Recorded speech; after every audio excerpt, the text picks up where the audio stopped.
Coyotes hockey and pain. We are back in the comfort zone. You're Locked On Coyotes, your daily podcast on the Arizona Coyotes, part of the Locked On Podcast Network. Your team every day.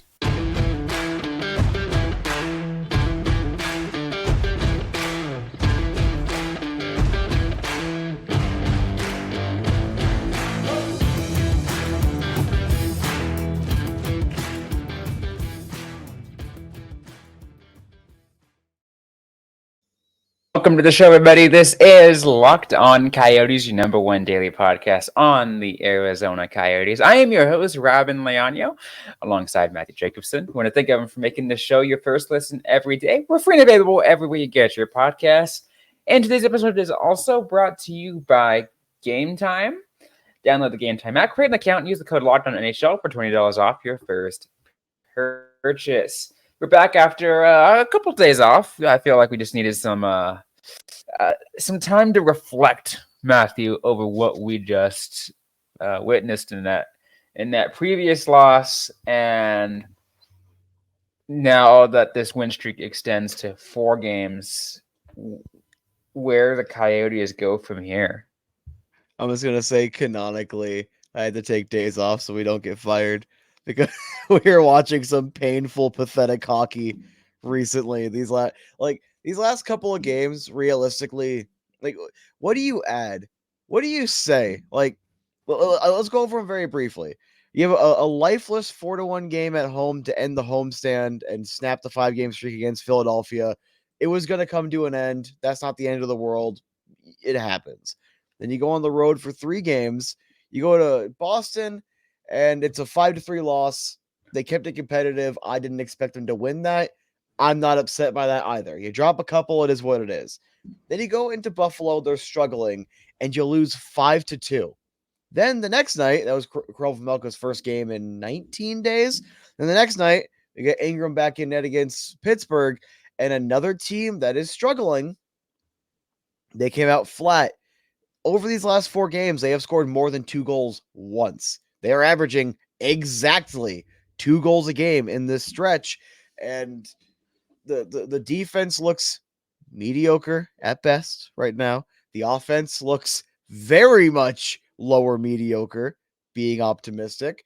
Vejmelka had something just knocked over. Vejmelka had a very mediocre start, and Ingram has had a couple of struggling starts coming up. Everything with this team is either feast or famine. It is either phenomenal or painful. And I know it's a growing pain. I know it's a young team. I'm not mad at the fact that they're losing games. I don't like how they end up losing these games, and it's always consistently in bunches.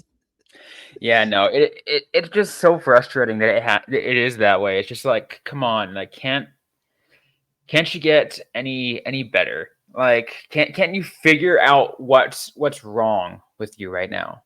I mean, yes, as we mentioned earlier, this team is injured, very injured, but they're slowly getting back. Some of the key players are back. So except for most of the, a lot of the centers, as we mentioned, but still. It's actually interesting. We have an injury update via one Gregory Morgan this morning. Do you want to go ahead and just jump into that while we're thinking about it? Let's do it. So Nick Schmaltz is hurt and will be a game time decision. 28 games so far throughout the season. He's held up better. His conditioning apparently did a lot of work on the offseason. He's struggled offensively the last 4 games. The same as the rest of the team. It looks like, looking at his last 4. Maybe there was an injury for a little while. If he ends up missing time, hopefully it's a minor thing. And if he needs to miss a game, let him miss a game or 2 so it doesn't turn into 10. Sean Durzi, unlikely to play. He plays against Boston, and they definitely likely forced him back or allowed him back prematurely, however you want to look at it.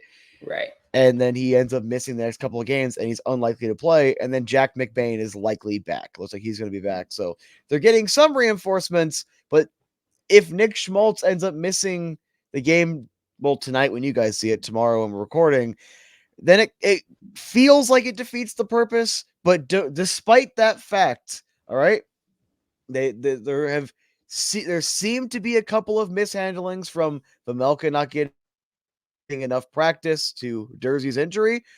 Don't let it continue. If Schmaltz needs to miss a game or two, all right, shackle him, shackle him into the press box, like make him rest.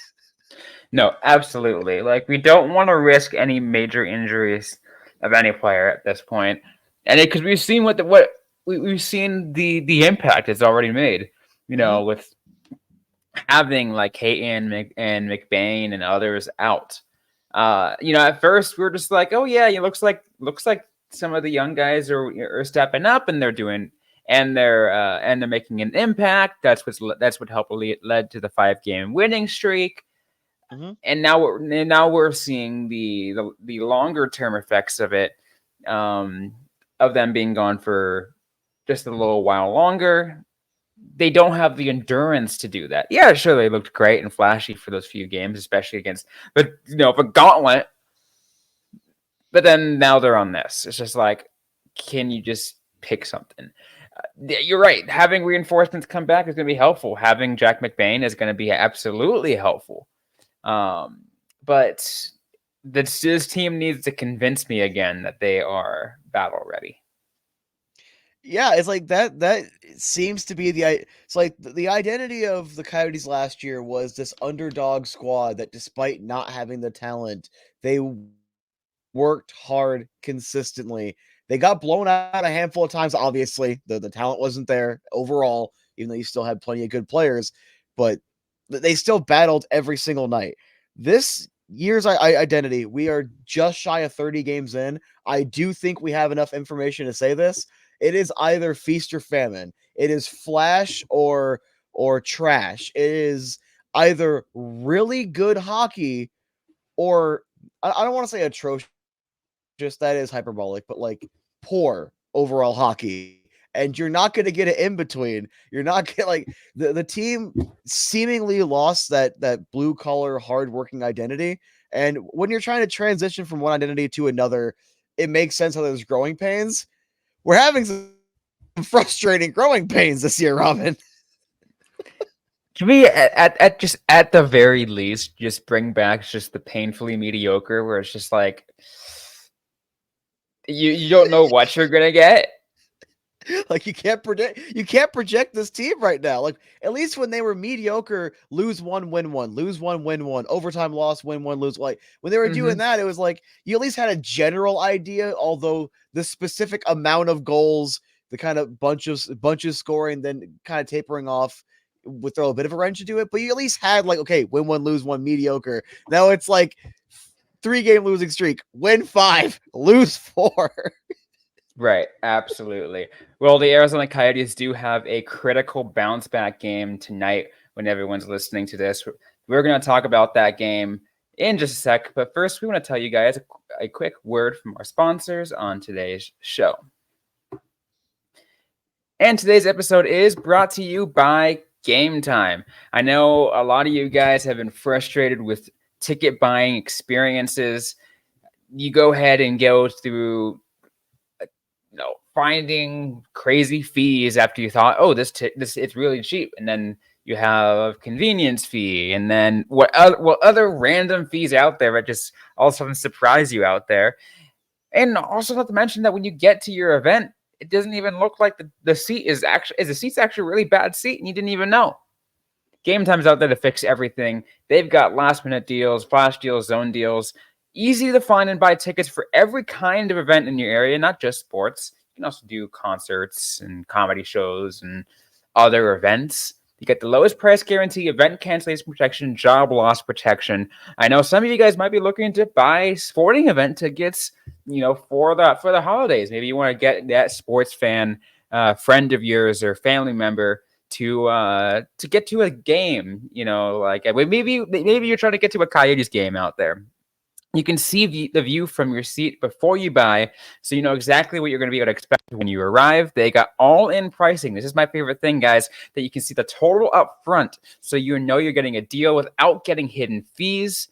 You can buy tickets in seconds with just 2 taps. Take the without buying tickets with Gametime. Download the Gametime app, create an account, and use the code LOCKEDONNHL for $20 off your first purchase. Terms apply.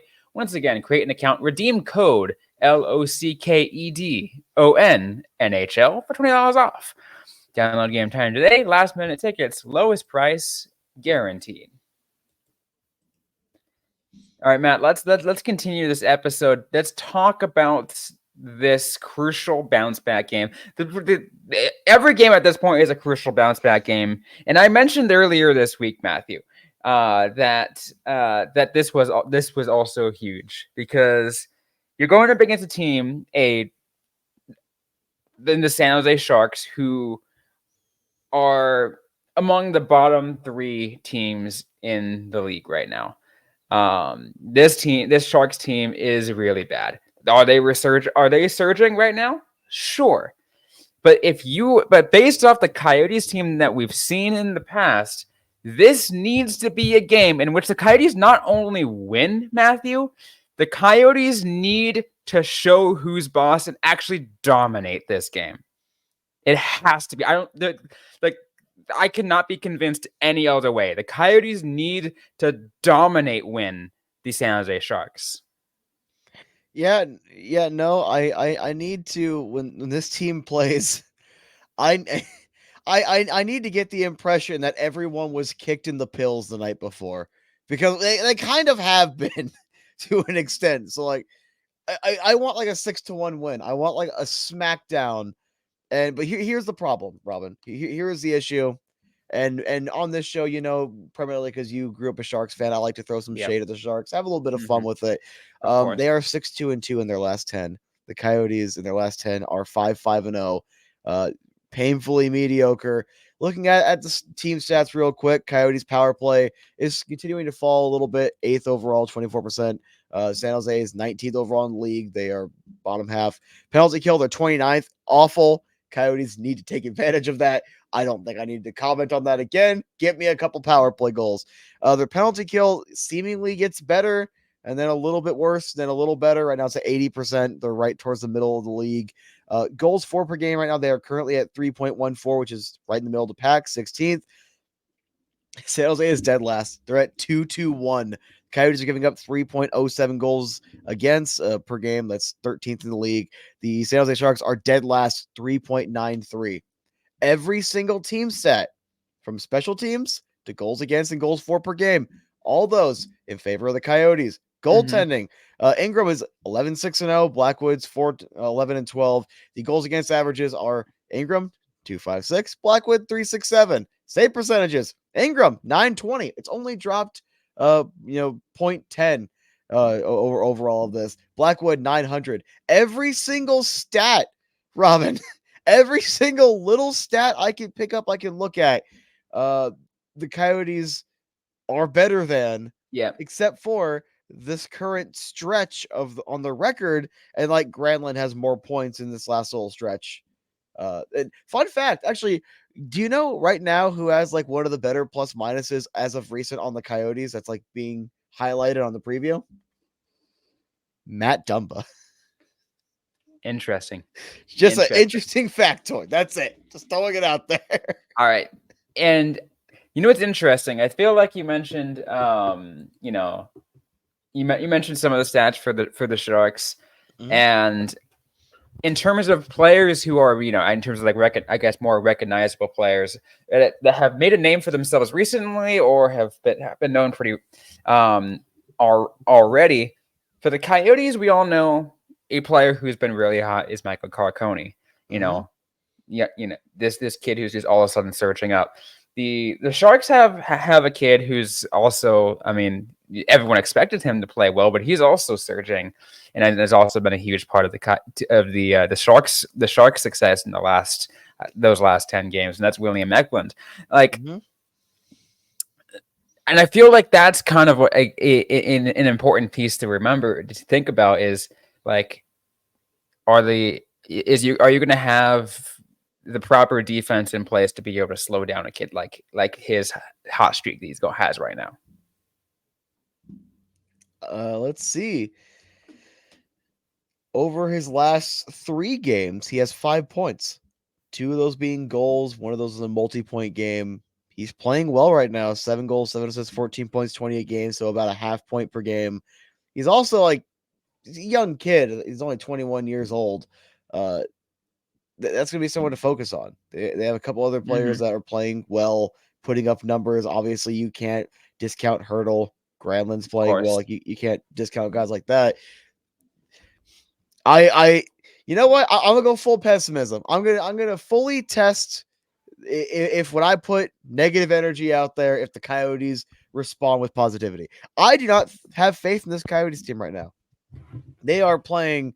They are seemingly playing poor hockey, and they are seemingly getting in their own way constantly. I don't think they have what it takes to beat San Jose.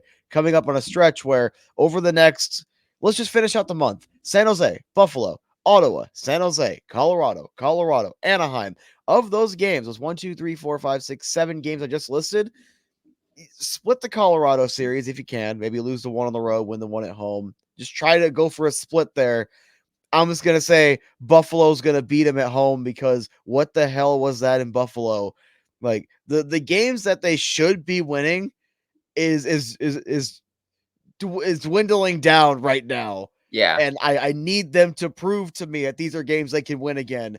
And I don't like how most of asking them to do that. Most of those games are in fact games the Coyotes should be winning based off of talent on paper. However, like you said, they need to prove that because of this absolute lower than mediocrity that we've exposed ourselves to in the last 4 games. And like I said, it absolutely starts with tonight. It has to start with tonight. Like you said, yeah, sure. The Sharks are on a hotter streak right now. They are technically the hotter team than the Coyotes are. But don't let that in fact, you know what? Let that get to you. Maybe let make that your motivation. You're just like, who is this Sharks team? We're supposed to be better. Let's kick them in. Let's kick them in the behind. Yeah, kick them in the teeth. Who do they think they are? Coming here and potentially embarrassing the Coyotes. Exactly. You know what? On top of that, the Coyotes aren't even going to sell out that game. There's going to be like 3,200 people in the building. It's going to be all Sharks fans too. I'm going to go 120% in on the negativity today. I'm going to go hyperbolic negativity. You know what? There's going to be so many empty seats. Gary Bettman is going to be forced to apologize to the Board of Governors for trying to keep this team in Arizona. Okay.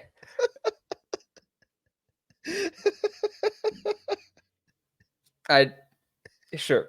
Anyways, what we're going to do, though, we're going to get to a rapid fire 3 keys of the game, and then we're going to get our preview, our predictions for the game as well. All that coming up right after this.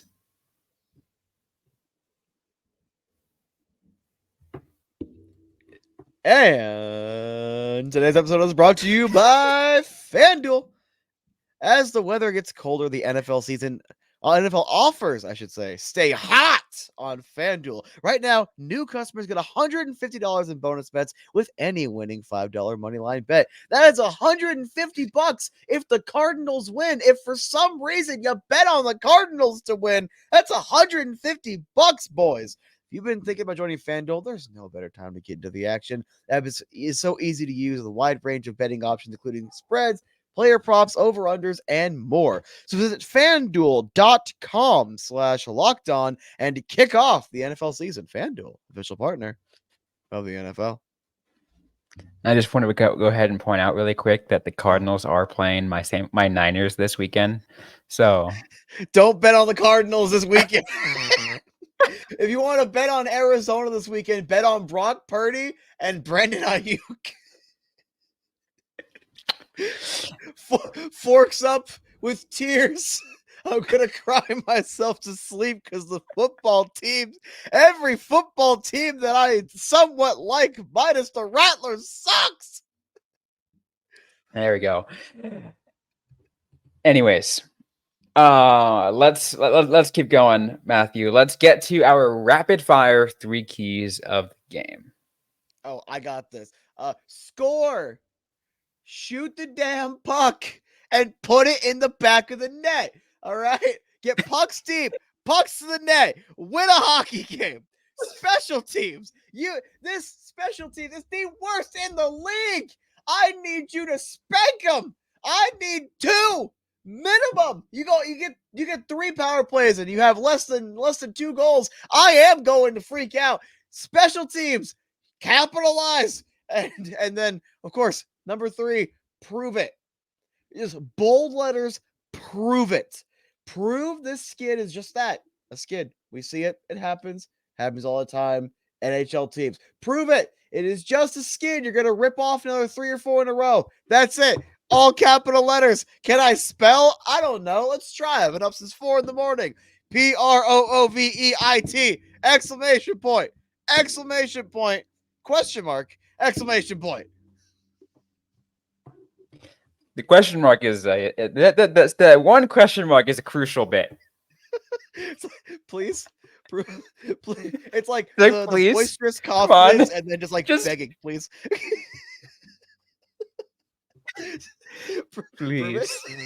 You're right though. I feel like that again, it makes sense for those to be the important keys, right? Because like you said, it needs to be an absolute proof of a game. It needs to be. If they drop 5 and it needs in a row, to be, we're gonna do all the and it need, and train. I guess, and like we mentioned earlier, it needs to be a punch it in the mouth, knock out your teeth kind of game. Like, it has to be that way. Has to be. That brings us to the predictions, Matthew. FanDuel. San Jose final. FanDuel has the spread right now. Coyotes are 1.5 favorites at plus 114. The on the money line favorites minus 210 plus 172 for the San Jose Sharks. Total points at 6.5. Points are going to be over. San Jose is going to win 7-1. Coyotes never do well when they're overdogs. Wow, that does not sound the same as underdogs. When they're favorites, when the Coyotes are favorites, they almost never do well. Arizona teams in general almost never do well. So 7-1 Sharks finish. Eklund gets a hat trick. They don't have either Carlson anymore. I think Melker's gone. No, come on. Marc-Edouard Vlasic scores, and maybe there is a goalie goal, but it's gonna be something ridiculous where like Blackwood shoots it, and like a Coyotes player like bumbles it, goes off of his stick, off of both of Ingram's pads, and then in, and we're just looking at each other like, yeah, 7-1 finish. Fold the franchise. That is absolutely obscure, and I love it. See, and then there's me that brings up the how this is going to go down, and it's tough for me to make a call like this because the Coyotes, like I said, they need to prove it, but based off of things, I can't properly predict a knockout game for them. However, I'm still going to predict that they win this game. It's going to be over. I definitely believe this game is going to go over. I'm going to make this one you know what? Let's make it a repeat of like a couple years ago or whatever it was, when these two teams went to I believe to the shootout, and the final score 8-7 Coyotes. I mean, no matter what, we were both predicting San Jose to have 7 on the board, so it's still a pretty dire outlook on life. Yeah, no, it's gonna be a really bad game. It's gonna be but you know what? I still need this team to prove it, right? Sure, they did based off our predictions, Those are our, that's how it is. But what I really want to see, Matthew, I really want to see an 8-0 Coyotes win. I want to see absolute domination. You know what I want to see? I just want to see a win. I just want this streak to end. Because, like, you know what? I will never complain again. You can run the 11-7 all you want. You could rotate your goaltenders 1 in, 1 out. Drop 1, win 1. Go back to that. I will sit here like a good noodle, and I will just sing your praises if we could just have that back. I think you need to make another shirtless fat guy promise the hockey gods.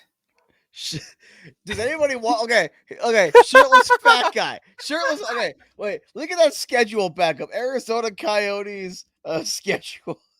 I don't even know if I spelled that right. All right, let's look down this stretch because they're on a 4-game skid. You have San Jose tonight, Buffalo, Ottawa, San Jose, Colorado, Anaheim. It's 7 games. You're gonna hear dogs barking. I can't do anything about it. We're just gonna roll with it. So you got 7 games down the stretch. If the Coyotes can manage 6, shirtless fat guy is coming back. There we go. 6. They managed 6 of no those more games. than one of those wins can be an overtime win. So, so most of them have to be regulation wins. Yes, at least 5 regulation wins. At least 5 regulation wins. If you guys really want a fat guy to come on here and embarrass himself, full Batman chest hair, I'll do it.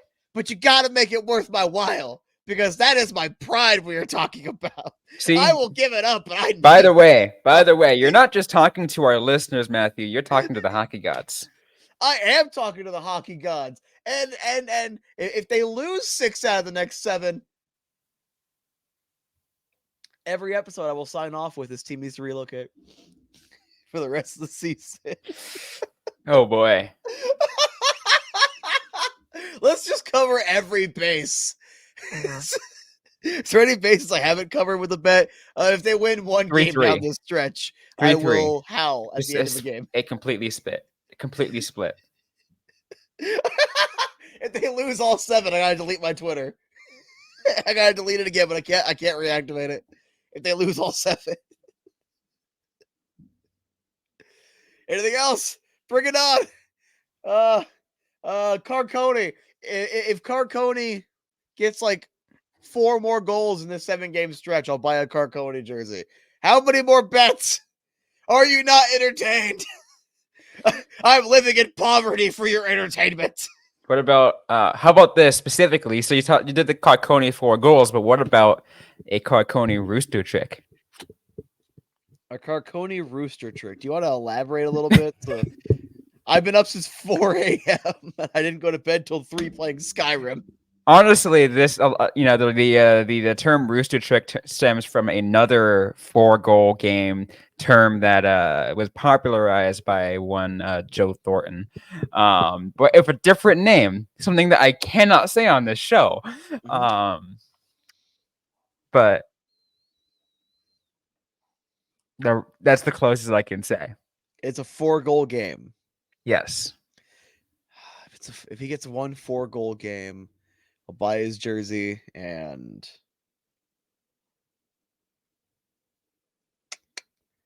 I will well, instead of it being Locked On Cooley, we'll do like a Carcone Army or something. Like we'll change the name like for like a week. We'll do something. How about how about one of our backgrounds somewhere here is going to be that meme where it just says you just got Carconed. It's going to be up there for an entire week. We should find a way to animate it. So it's like one of those GIFs you see on a stream when someone donates money, but it's just there the entire time, distracting us. You got Carconed. So think about it. If he gets a 4-goal game, all right. If he gets a 4-goal game, you guys, if they can lose 7-1, and we got to sit here seriously through an episode with like a cartoonish over the top GIF playing, like trying to take an episode seriously. That would be amazing, honestly. All right, I'm signing off. We're done.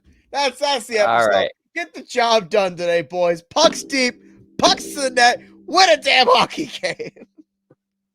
Gotta have 4 lines banging all night long. Lines banging. Get all the boys involved. All right. That's going to be it for today's episode of the Locked On Coyotes podcast. If you like what you heard, don't forget to leave a review, like, comment, subscribe if you have yet to already. We're available everywhere you get your podcasts, including on YouTube, SiriusXM, and ad-free on Amazon Music.